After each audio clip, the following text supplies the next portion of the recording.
তো আর একটা নতুন ভিডিও নিয়ে চলে এলাম।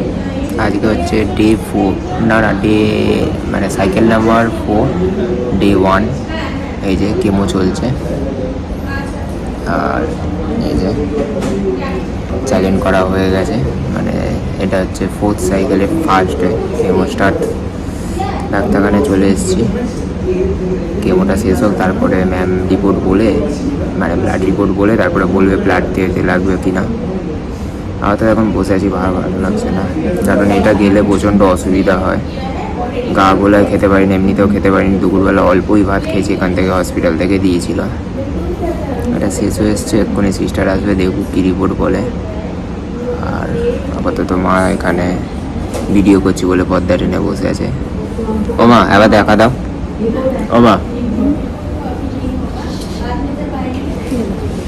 আসলে মায়ের একটু মাথা যন্ত্রণা করছে, ঠান্ডাতে মাথাটা খুব যন্ত্রণা করছে, ঘুমও হয়নি, সেই জন্য শরীরটা খারাপ।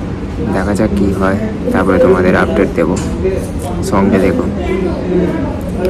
এইভাবেই পাশে দেখো, যেরকম মেসেজ করছো অনেক দেখতে পেলাম, সেই জন্য ভিডিওর এনার্জিটাও পাচ্ছি। আপাতত দেখি, সিস্টারকে ডাকি, এখন শেষ হয়ে গেছে। সিস্টারকে ডাকো, শেষ হয়ে অল্প আছে, আর অল্প আছে। আসছে সিস্টার।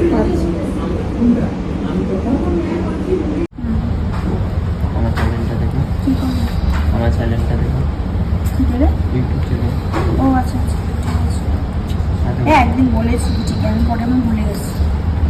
নামটা বলেছি আগের বারে যদি থাকতো না এতদিন আমি পয়সা করে দিতাম। মাঝখানে তো ক্যান্সেল হয়ে গেল। কখন খারাপ থাকলে যাবো, পেয়েও থাক, পেলাম হয়ে না, যাবে, বেশি দিন আর লাগবে না, তারপরে পেয়েও পেলাম না, চুপ করে গেল। মানে মনটা সেরকম পড়ে, মানে হাতের কাছে এসে যদি চলে যায়, হ্যাঁ ঘুরিয়ে দাও না, এটা তাহলে সুবিধা হবে দেখতে ঢুকতে। তো রেসিটিভিন ইঞ্জেকশন চলে গেছে, এখন ব্লাড যাচ্ছে, ব্লাডটা একটু কম আছে, সেই জন্য ডাক্তারের কথা অনুযায়ী ব্লাড যাচ্ছে। যে সন্ধ্যেবেলা স্ন্যাক্স দিয়ে গেছে, এখানে দেয় যে স্যান্ডউইচ আর চা বিস্কুট। এই যে সব পেশেন্টদের দেখা করতে এসছে, বাড়ির লোক ভিজিটিং আমার এখন বিকেলবেলা।